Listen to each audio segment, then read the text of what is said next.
eu vou aqui já iniciar a nossa conversa com o deputado Roberto de Lucena. Muito boa noite, bem-vindo ao Papo Antagonista, deputado. Boa noite, Cláudio. Boa noite, meus amigos. Prazer falar com você, Cláudio. O prazer é meu, fico feliz que hoje o senhor esteja disponível, porque ontem deu um bolo na... Poxa, olha, me desculpe. Eu me preparei, me programei e realmente sofri um imprevisto que impediu que a gente pudesse bater esse papo ontem. Mas, felizmente, hoje eu estou tendo uma colher de chá. É uma segunda oportunidade. Obrigado. Eu que agradeço a sua presença aqui, porque nós estamos tratando de um tema que é muito importante. Infelizmente, o resto da imprensa não está dando o devido valor e a devida atenção a essa nova lei de improbidade administrativa que está passando, né, como várias outras medidas aí que estão passando como boiadas, né, enquanto, como até escreveu a colega Eliane Cantanhede no Estadão hoje, enquanto está todo mundo distraído com Bolsonaro, com pandemia, com várias coisas acontecendo aí, algumas importantes, outras nem tanto. O Congresso, especialmente a Câmara aí pelas mãos do Arthur Lira, está aprovando uma série de coisas. Nós tivemos aí até a aprovação agora da lei eleitoral, estamos de olho no Código Eleitoral, mas vamos falar da lei de improbidade. Foi uma proposta sua. O que o senhor primeiro quis modificar, atualizar na lei? Porque o senhor achou que era necessário atualizar a lei de improbidade? E depois a gente fala do que fizeram com o seu projeto original.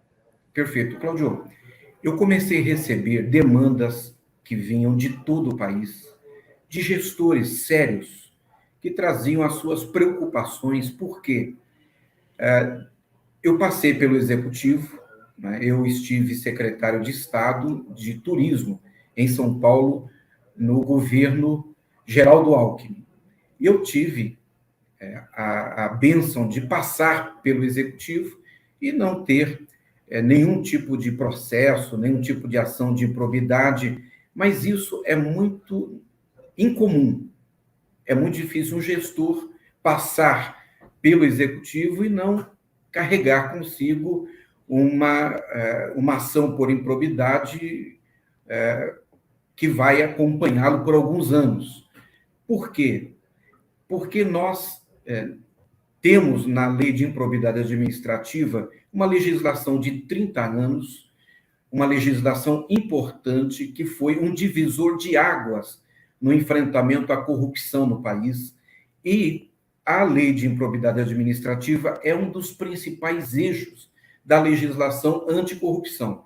Agora, esses gestores de todo o Brasil trouxeram as suas preocupações, as suas considerações da necessidade de nós atualizarmos a legislação para principalmente separarmos o joio do trigo, separarmos aquilo que é o crime, o dolo cometido, o crime cometido contra o erário, que impõe prejuízo ao erário, e onde há o dolo, a intenção de lesar, a intenção de subtrair do erário público, e aquele gestor que também ele sofreu uma ação por improbidade, mas o caso dele foi um erro cometido, um erro formal, um erro cometido por alguém aí do terceiro, quarto escalão. E nós levamos este grupo de gestores, de prefeitos, até o então presidente da Câmara dos Deputados, o deputado Rodrigo Maia, que ouviu atentamente, era procedente as considerações que eles estavam trazendo, e então, por iniciativa do deputado Rodrigo Maia, então presidente da Câmara, foi criado um grupo de trabalho formado por especialistas no assunto de improbidade, por juristas, por técnicos no assunto, e este grupo foi coordenado pelo ministro Campbell, do STJ.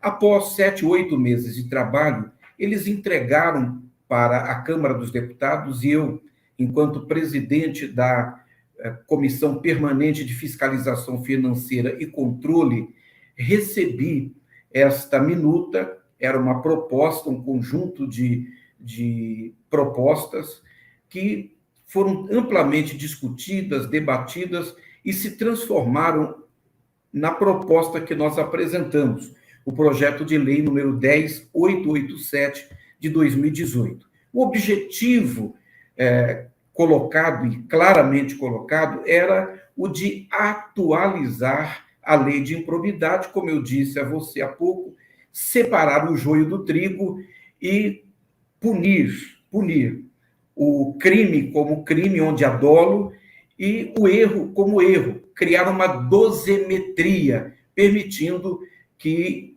se separasse, então, o criminoso daquele que cometeu um erro e que ia responder pelo erro, mas numa dose diferente.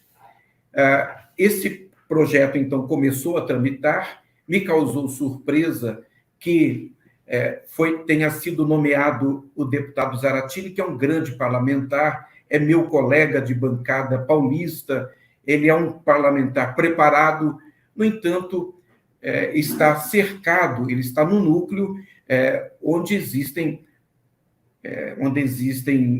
pessoas, parlamentares, inclusive, com as mais diversas preocupações. Então, passou a ser uma preocupação minha ver que havia sido indicado como relator o deputado Zaratini, não obstante a sua qualificação, o seu preparo, a sua maturidade, a sua competência e a sua disposição para o diálogo. E nós tivemos, então, na apresentação do primeiro substitutivo, um susto que enfrentamos, debatemos, ele recuou e, finalmente, recentemente, foi apresentado um novo substitutivo que não teve tempo de ser debatido, discutido, foi apresentado, colocado no sistema da Câmara, 8 minutos depois foi apresentado um requerimento de urgência, foi votado em 8 minutos e no dia seguinte já foi apreciado e votado no plenário. Esse substitutivo, e aí eu encerro essa primeira fala, esse substitutivo, Cláudio, ele não teve audiência pública, não houve debate, não houve discussão, a sociedade não discutiu, não participou das discussões dele, e ele se tornou um cavalo de Troia que introduziu vários pontos que, na minha opinião, e na opinião de juristas, flexibilizou a lei de improbidade administrativa. A gente costuma ver sempre isso acontecer no Congresso Nacional, né? Especialmente quando se pretende melhorar alguma lei, ela acaba sendo piorada, né? O senhor enviou, inclusive, uma carta para os senadores que tem agora a responsabilidade de aprovar, né? Me permita aqui reproduzir 2 parágrafos. O senhor lembrando justamente que na Câmara esse substitutivo foi inserido no sistema às 17h11 de uma terça-feira, né, no dia 16 de junho, sendo que 2 minutos depois um requerimento de urgência passou a ser apreciado. E em 8 minutos essa urgência foi aprovada para a matéria.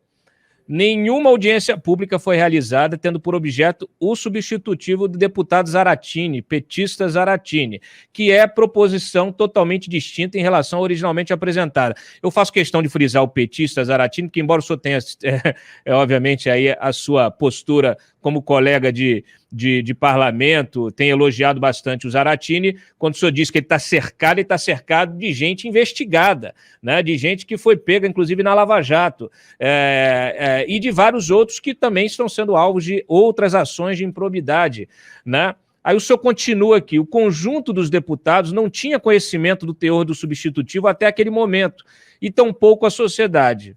Por esse motivo, insisti como autor do projeto, tendo todo o apoio da minha bancada para que, em vez de ser apreciado no plenário, fosse discutido na comissão especial, oferecendo-se dessa forma aos parlamentares a oportunidade de se familiarizarem com a matéria e com as mudanças realizadas.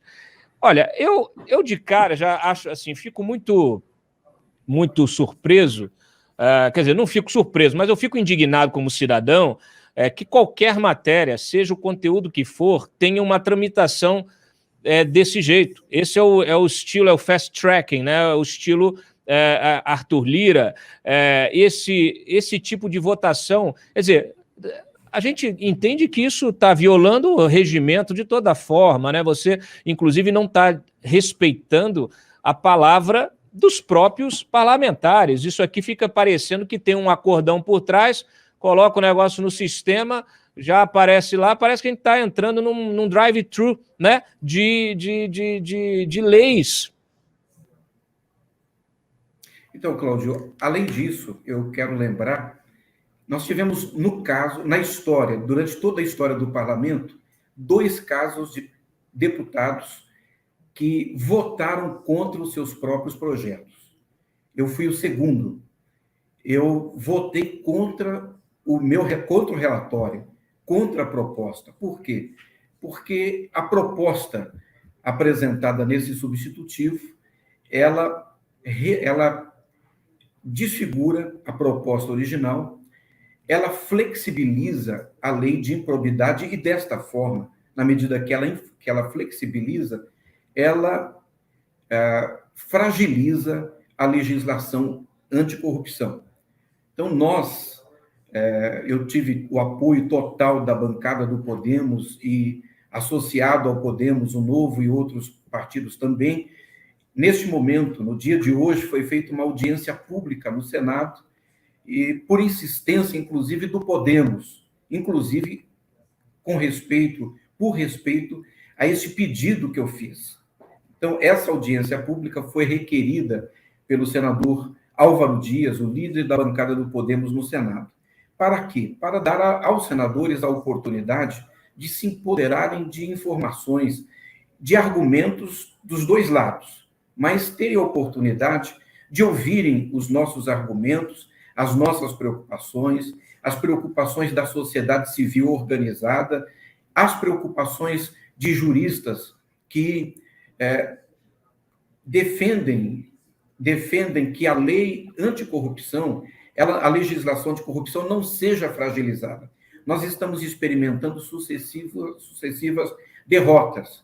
Nós já tivemos uma desidratação extraordinária da Lava Jato, que foi um divisor de águas, a Operação Lava Jato, um divisor de águas na história do combate à corrupção no Brasil. Ela foi completamente desarticulada, completamente desestabilizada, desidratada, e agora nós temos o avanço desse movimento para algumas legislações de combate à corrupção, como essa, a lei de improbidade administrativa. Improbidade administrativa.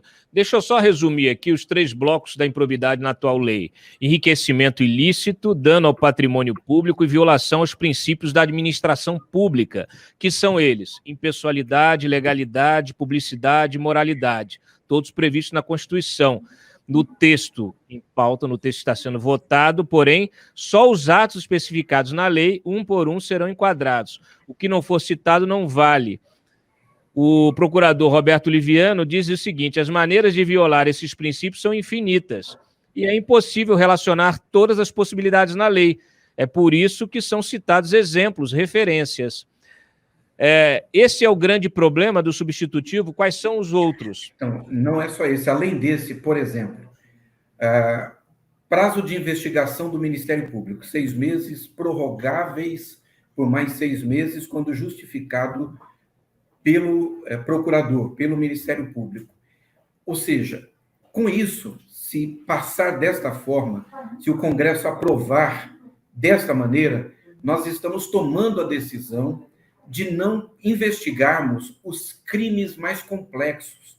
Então, os grandes crimes de lavagem de dinheiro, que envolvem, inclusive, operações internacionais e dependam da troca de informações, da colaboração entre os ministérios públicos de diferentes países, as polícias de diferentes países, serão profundamente prejudicadas. Isso é a decisão de não investigar as grandes operações, os grandes desvios de recursos públicos. Segundo, prescrição retroativa. Se for aprovado desse jeito, então, imagina quantos corruptos, quantas pessoas, neste momento, alcançadas pela legislação atual, inclusive inelegíveis A partir do momento em que for aprovado o texto, se for aprovado como está, eles estarão absolvidos, eles estarão protegidos por uma capa de impunidade, podendo inclusive já concorrer às eleições próximas de 22. Além disso, a questão de sucumbência para o Ministério Público é uma coisa meio sem pé, sem cabeça, porque Ministério Público, se o Ministério Público for chamado a pagar a sucumbência, de onde sairá a sucumbência? Do bolso do contribuinte. Será a sociedade quem pagará essa sucumbência. Eu relacionei pelo menos 9 pontos, você citou alguns dos principais, eu estou lembrando aqui de alguns também fundamentais, e a minha esperança é que o Senado Federal, a partir desta audiência pública feita hoje, ele possa corrigir essas distorções e possa diminuir os danos. Bom, nós tivemos a informação aqui em primeira mão de que os senadores Lazier Martins e Alessandro Vieira tiveram um encontro ainda há pouco com o Weverton, né, que é o relator. Aliás, ele é também alvo de processo por improbidade administrativa e é relator do processo. Quando ele foi indicado, a gente até, assim, quando nem havia o acordo ainda, ele estava no bastidor. Nós soubemos da informação e eu alertei aqui que o Rodrigo Pacheco não poderia concordar com algo assim, mas parece que ele não está muito preocupado com isso. Manteve o acordo, o Weverton permaneceu como relator, mesmo sendo em parte interessada, quer dizer, ele está aqui legislando em causa própria. Eu acho que nós perdemos todos os limites da razoabilidade, da lógica e do pudor, deputado, no nosso Congresso atual.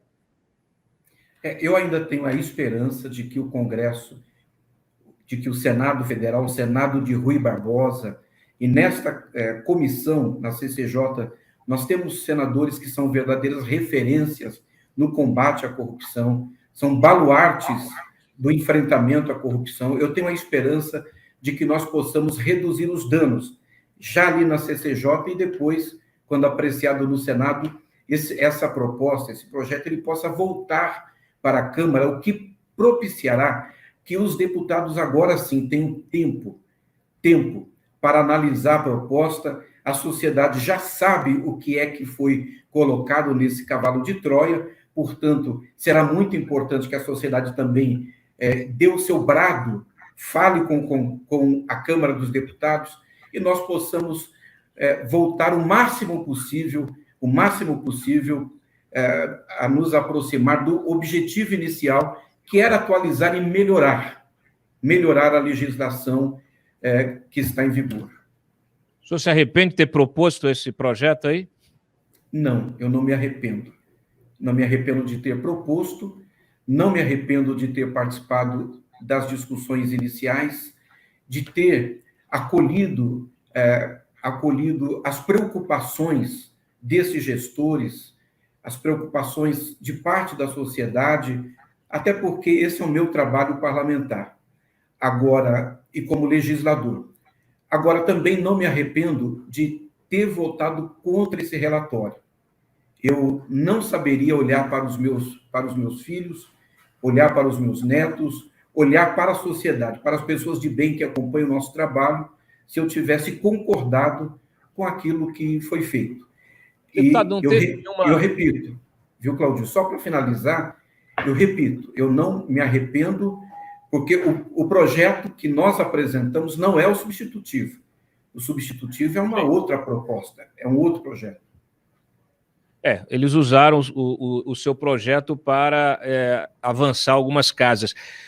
O que me incomoda tudo, assim, sobremaneira nessa discussão, é a falta de discussão.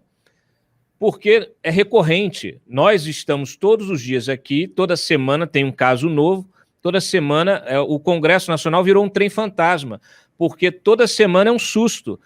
Votações na madrugada, votações urgentes, o Código Eleitoral mesmo, nós batemos nessa tecla aqui. Agora, no caso do Código Eleitoral, por exemplo, os parlamentares ainda recorreram ao Supremo para tentar impedir a tramitação urgente. Não passou pela cabeça sua ou dos seus colegas de legenda, de bancada, ou os demais que apoiaram a sua proposta original, recorrer ao Supremo para tentar impedir essa violação dos direitos dos próprios parlamentares, porque é disso que se trata. Vocês estão aí representando o seu eleitor, a sociedade, parcelas da sociedade. Se vocês não têm condição de debater os temas, se eles são impostos pela agenda de um presidente da Câmara que se acha um ditador, vocês estão tendo o seu direito violado. É como se vocês estivessem sobre um AI-5 exclusivo da Câmara dos Deputados no momento.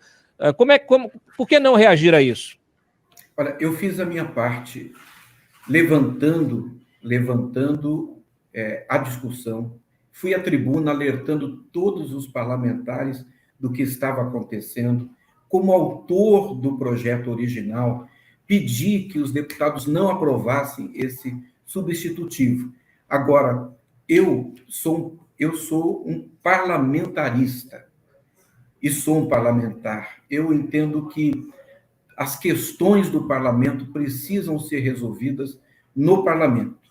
E agora, por isso, o nosso esforço de estarmos colaborando e participando da discussão no Senado, que está aí a minha esperança de que o Senado Federal possa, com a sua altivez, possa não se dobrar a essa multidão de interesses que estiveram por trás das forças ocultas, ou nem tanto, que trabalharam para desfigurar essa proposta.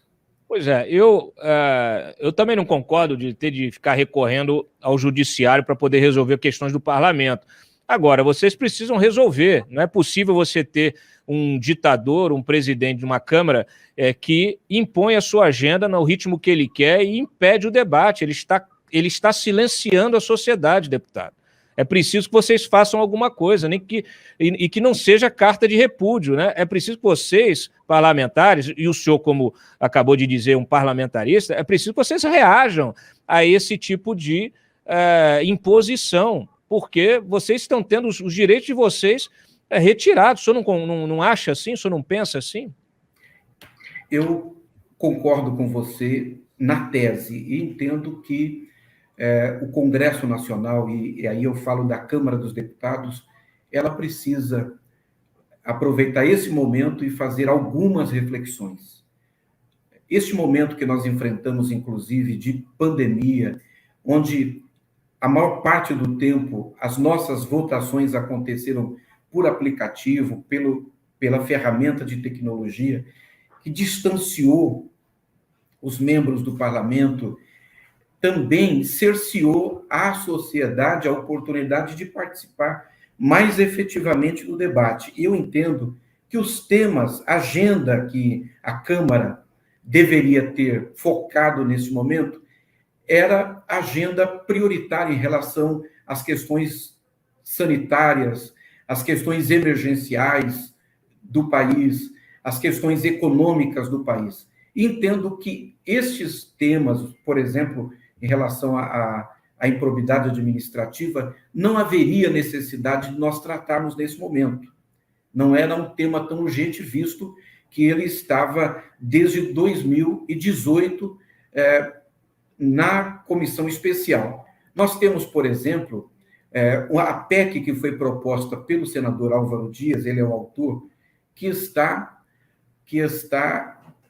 há anos adormecida na gaveta do presidente da Câmara, que é a PEC que retira o foro privilegiado, a PEC do fim do foro privilegiado. Essa é interesse absoluto da sociedade, mas ela continua adormecendo e me parece que continuará adormecendo por um bom tempo. E outras também outras matérias também que eu entendo que são interesse da sociedade e elas continuam adormecendo na gaveta da presidência da Câmara dos Deputados. Eu entendo, você tem razão, nós precisamos fazer não apenas essa, mas algumas reflexões e a Câmara dos Deputados ela precisa recuperar a sua altivez, a sua personalidade, a sua força, e ela precisa ter a condição de fazer o enfrentamento a essas posturas. Tá certo. Deputado Roberto Lucena, autor do projeto original da nova lei da improbidade administrativa, obrigado pela sua participação aqui no Papo Antagonista. O programa permanece aberto para futuras colaborações. Cláudio Dantas, muito obrigado. Obrigado pela colher de chá, pela segunda oportunidade aí de nós conversarmos. Boa noite a todos os nossos amigos.